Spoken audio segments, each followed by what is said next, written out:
Thank you. You did make mention of the fact that sales has dropped this period now, which is something actually global because of the situation of COVID-19 and the rest of it. So Mm. I would say if someone were to project, somebody were to invest in the Nigeria automobile industry, what kind of chance do we even have? Looking at also the complexity of the Lagos market. Let's look at it like that because you are the one in the market. You are the one to tell us what opportunity are there in the Nigeria auto industry.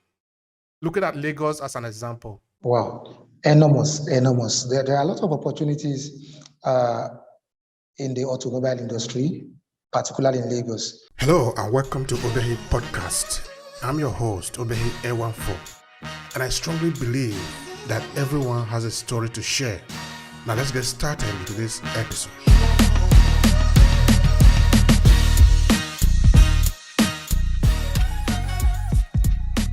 What is really just needed for now is some coordinations. Okay.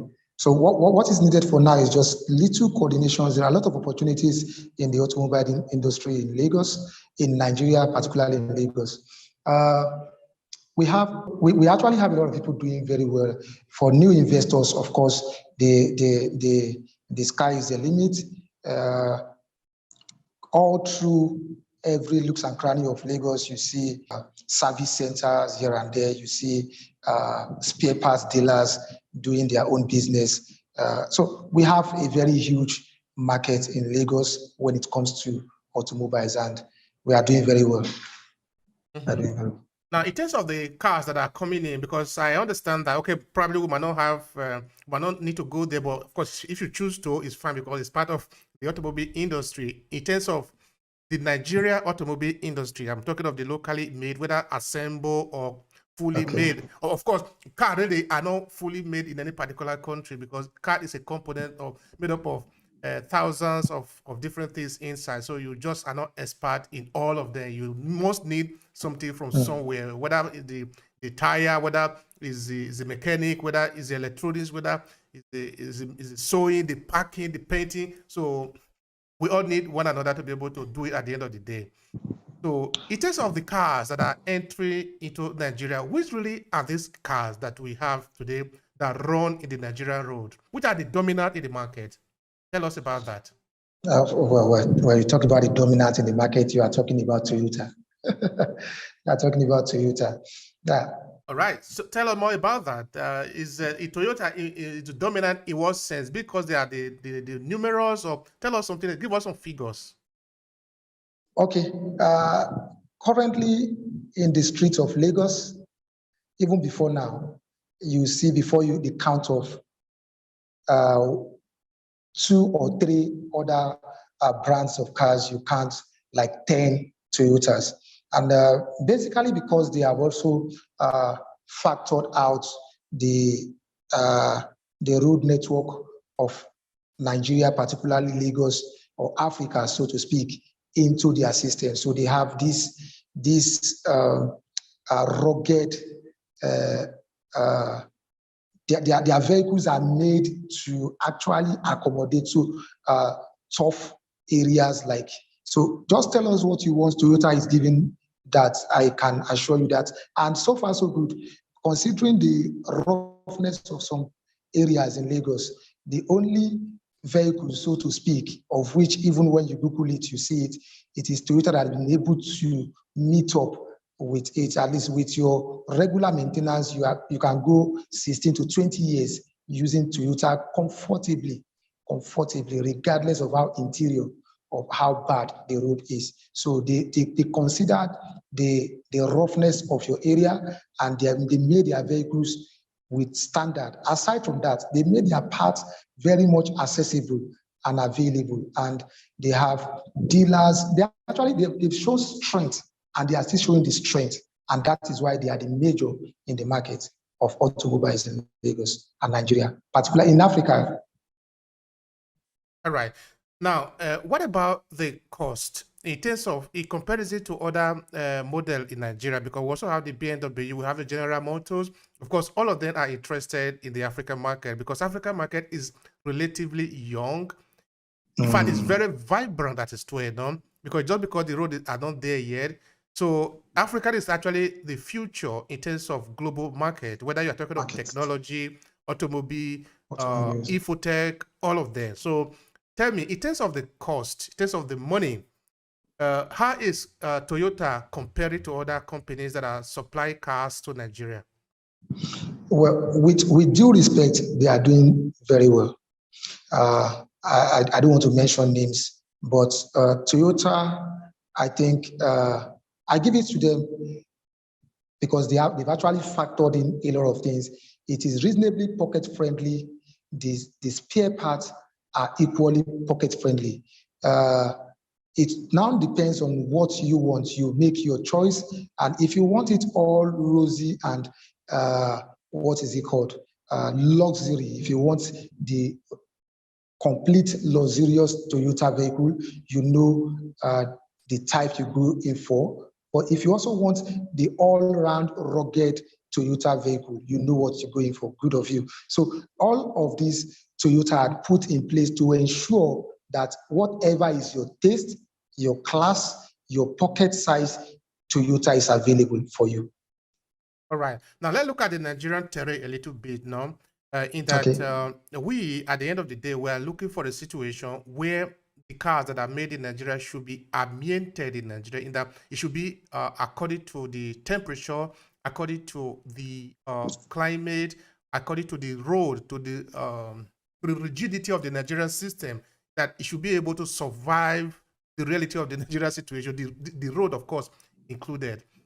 If that is the way, what kind of road would you suggest? What kind of cars, model of Toyota would you recommend for a family on the regular usage? Okay, the Toyota Camry is very, very good. Rugged for a family on a regular usage. The Sienna series also very, very good.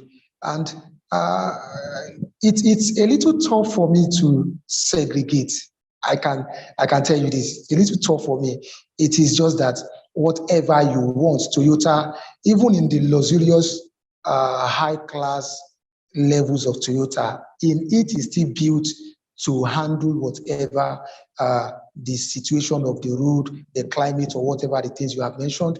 It is built to handle those necessities. And you didn't even make mention of maybe a cost somebody could have in the mind of what it would be to be able to acquire a car. Okay, I'm not telling you to tell me exactly how much you are selling, but in the market, what is the selling price? Somebody want to get a car, for example, in Nigeria. What is the selling price so that we can use that one as a basis to look at another producer in another supplier in the Nigerian market? Tell me about that.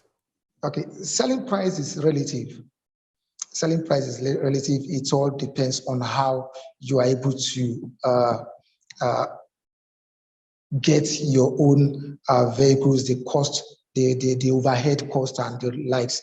But on the average, let's look at a bus, for instance, a 2019 Hiace. You should be thinking about 19 to 18 million naira, something within that range.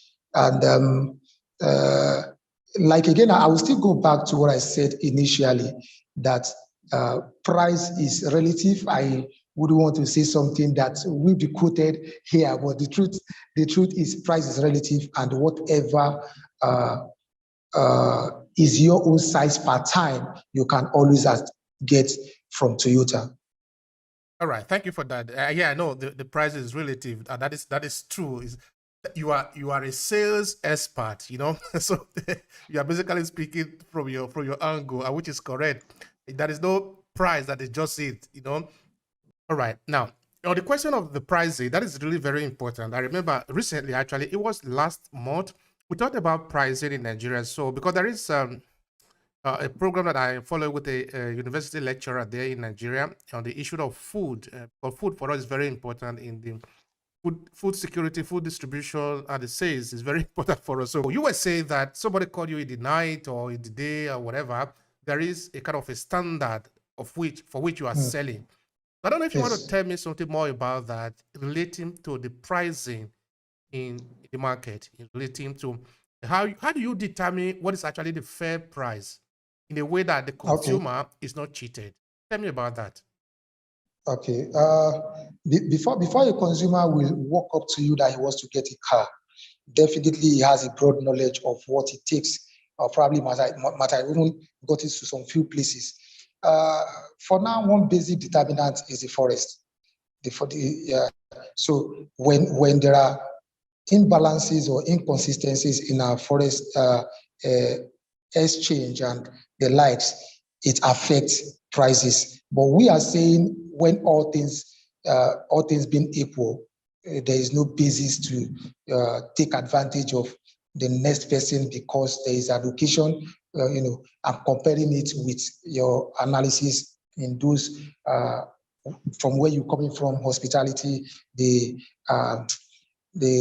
hotels and the likes. You can actually look at, there are too many people. How do we reduce traffic? How do we do this and that? Okay, unless the highest bidder comes in or what have you. But unlike this, we are very sensitive. We are very sensitive. We understand that coughing out a specific amount at a time like this is not a joke. And if there is no basis to make increments, there is no basis. If you enjoy this podcast, make sure you subscribe so you never miss any of our future episodes. Rate and review Obehi Podcast and share with your friends who might need it. I remain Obehi Ewafo. Thank you so much for listening and talk to you in the next episode.